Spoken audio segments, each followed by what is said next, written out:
OBC नेते लक्ष्मण हाकेंनी मंत्री राधाकृष्ण विखे पाटील यांच्यावर गंभीर आरोप केलेत। विखेंनी स्वतःच्या पत्नीचा कुणबी दाखला काढून ओबीसींची जागा हडपल्याचा दावा लक्ष्मण हाके यांनी केलेला आहे। तर यावर विखेंनी जोरदार प्रत्युत्तर दिलंय। विखे पाटलांनी स्वतःच्या बायकोचा ओबीसीचा दाखला काढला आणि तो दाखला घेऊन ओबीसीची जागा ढापल्या।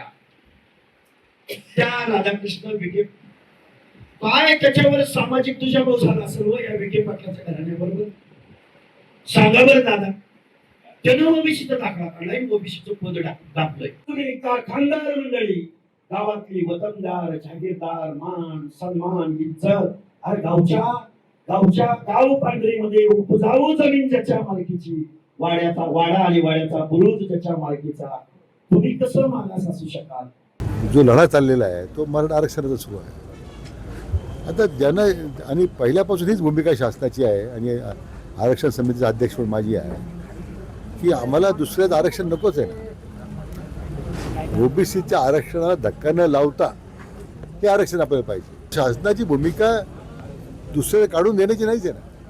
मला वाटतं लक्ष्मण हाकेंनी आता ते मला वाटतं विधान परिषद वगैरे मिळवण्याचा धडपड चालू असली पाहिजे।